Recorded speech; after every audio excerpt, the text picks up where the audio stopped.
Today, I want to talk about why pelvic floor physical therapy is such a good business to start. So, just to review, what is a pelvic floor physical therapist?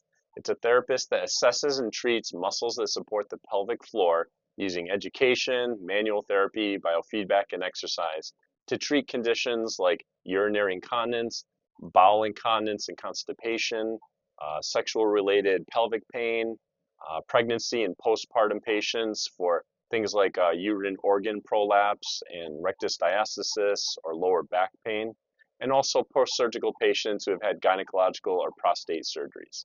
So why is this such a good business to start? I have three main reasons. Reason number one, you don't need a lot of equipment to start this kind of a business. You might need things like vaginal dilators, biofeedback machines, foam rollers, Swiss ball, maybe some TheraBands, some portive belts. You don't need a lot of equipment. So it's simple and the startup cost can be very low. Reason number two, you don't need a lot of space or equipment to do this. So you can start off doing Medicare Part B or cash-based and see patients in their homes, or you could rent a small room somewhere.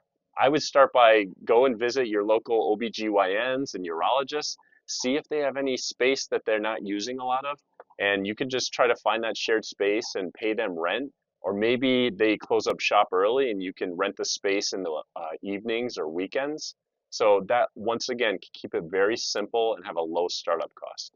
And reason number three, as of right now, 2026, there's a big shortage in pelvic floor physical therapists. It's estimated there are approximately 4,000 patients who could potentially benefit from this service for every one physical therapist. So very low supply, very high demand.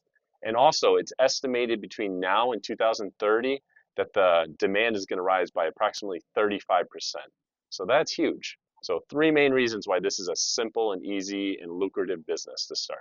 So that being said, is this kind of physical therapy for everybody? No, absolutely not. It's not for me. I'd say the ideal physical therapist is probably going to be a female therapist who has had children and probably had some pelvic floor dysfunction in the past. It's easier for those kind of patients if you're pregnant or given birth and you have pelvic floor dysfunction. If you go and see a female clinician who has undergone the rehab for this and had the same issues, you're probably going to form more of a connection. So I hope this video helps, and I hope it's helping you to make some more money. And I hope the message is getting across that we are way too educated and intelligent. We need to stop going to work for other people. Going to work for somebody else, you're making them rich and you get nowhere fast. I'll see you in the next video.